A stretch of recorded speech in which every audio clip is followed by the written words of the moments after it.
My name's Juliette, and I've wanted to be a firefighter EMT for as long as I can remember.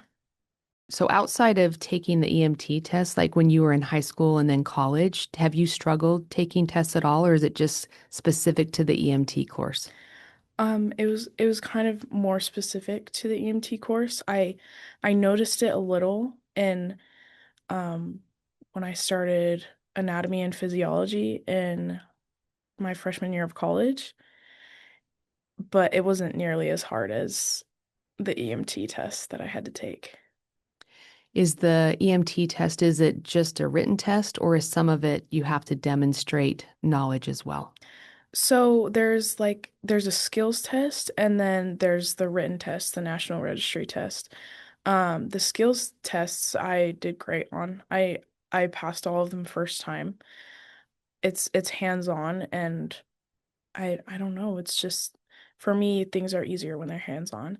And then yeah, the National Registry was um written and it was long and it was adaptive. So it adapted to your weaknesses. So that's what made it so hard, I think. So how many times did you take the test or attempt to pass the test? I took it four times, and on the fourth time, I finally passed it. And what was the difference? So you did not pass it for three times, and then what did you do different on the fourth try that made the difference? Yeah, so I got the Bi-Tapps, and I learned more about test anxiety because I downplayed it. I was like, I don't have it. Like, that's not a thing that applies to me. I'm just dumb. I don't know anything. This is not gonna work for me. And like I said, after the third try, I was like, this is not for me. This is just a sign. And I was introduced to the test anxiety and the Bi-Tapps, and um, I was taught how to ground myself, and I finally passed, and immediately felt infinitely better than I had the past three times. So I just want to know, what does it feel like when you know the material and then because obviously you passed the skills test, so you know it. And you passed the EMT class as well, right? Yes. Okay. So what does it feel like to know that you know it, but then when you have to show or demonstrate knowledge, you're not able to pass the test because of anxiety? Because clearly you're smart and you're capable. So I'm just curious, what does that feel like to not have your score represent your knowledge base?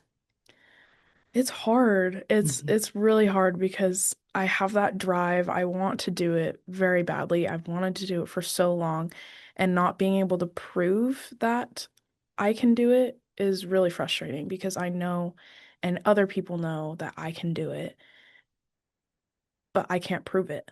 And I couldn't get past that wall.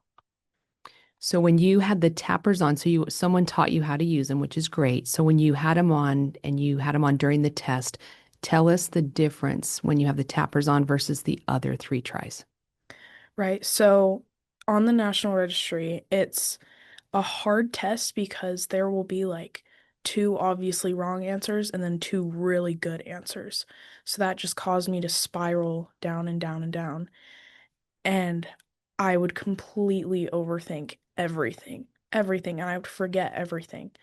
And so with the BiTAPs, I noticed I was able to just look at the screen, define what were the two wrong answers and the two right answers, and I could immediately be like, okay, this one is better. This one is better, and I can tell you why it's better. It didn't cause me to go down into a spiral. I could ground myself, feel the BiTAPs, and be like, okay, I feel confident in this answer. That's awesome, huh? Yeah. That's awesome. So on your fourth try, so on the fourth try, then you found out that you actually had passed? Yeah. Yeah. And what was that like?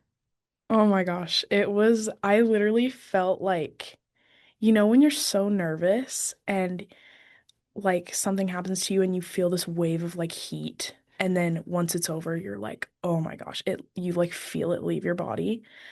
I felt it leave and I was like, in shock. I was like, I've been doing this for almost 3 years, and I finally got the email, the one email that I needed to go into the career that I wanted.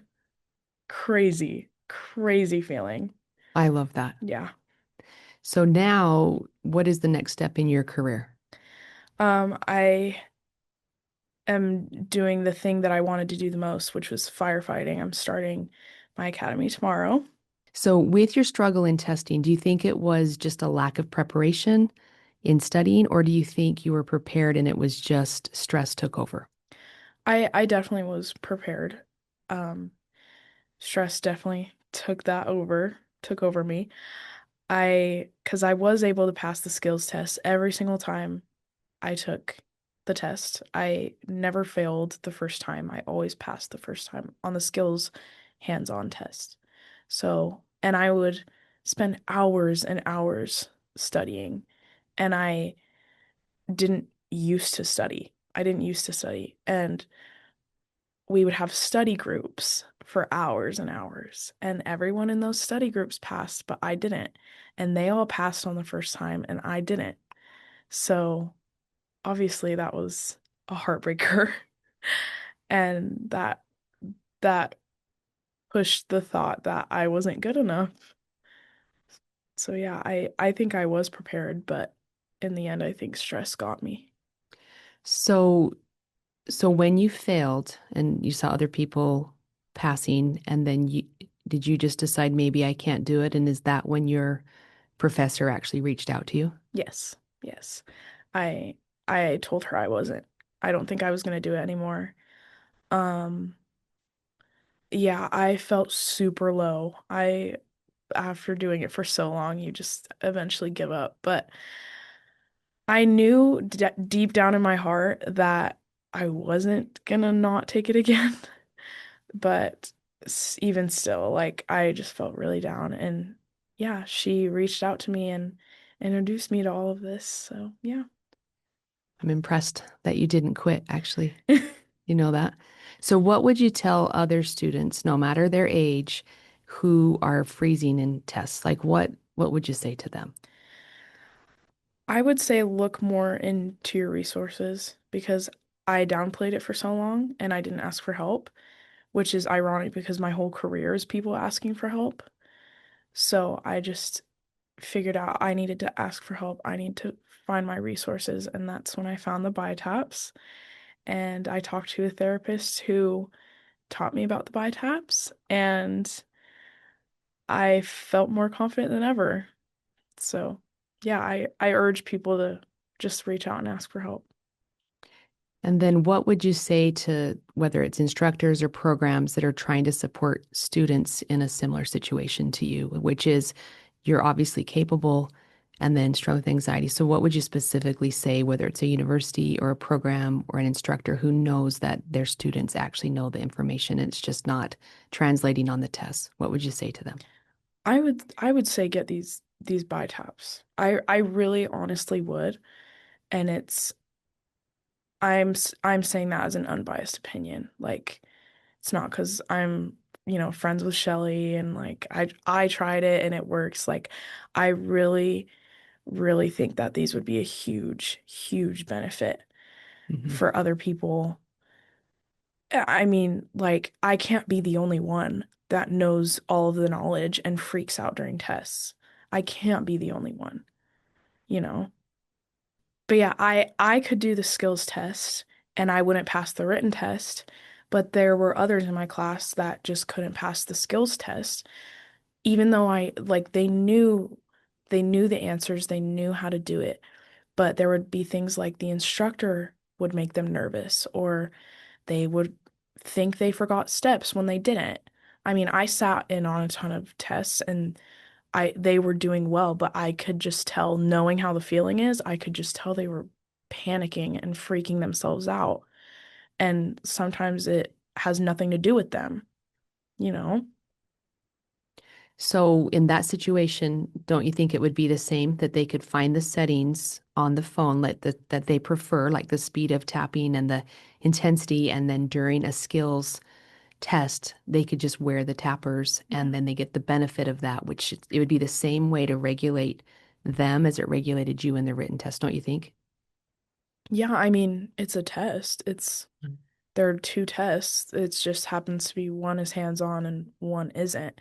And for me, it happens to be when I'm in a room by myself in the silence, hearing the clock tick every second. That's what makes me spiral. But, other people might be like, "Oh, all these people are looking at me. All of this pressure is on me and I have to pass this skills test or else I can't do the written test because you have to take the skills test first." And so then that spirals them. What would you say is the difference? Because I believe in teaching the coping skills, but what would you say is the added benefit of the tappers versus maybe the other coping strategies that you were taught? I would say, I don't know, it's one thing you can tell someone how to ground themselves and they could just completely forget because they're spiraling so hard. That's what happened to me. And then once I felt the tappers, I felt more honed in onto the computer. I was like, okay, because it helps you come back up and you're like, it's gonna be fine. It's just a test. It's just two silly answers that just have trick words in them. So that was my thinking. It was like, okay, I know this. Instead of just like you could teach me all the grounding skills you want. You could like the therapist I talked to gave me a bracelet and it was great, but I don't think I could have done it with just the bracelet and knowing how to ground myself. I'm someone who needs an extra push. I can try all I want, but I'm not gonna get far enough if I don't get that help I need. Well, and I think it's what you said, like the knowledge of skills is good, but in the moment of stress, it's actually hard to remember to do it, Yes. where the tappers are just working passively in the background. So you don't have to do anything other than just wear them and then you get the benefit of them. Yes. Yes. I completely agree.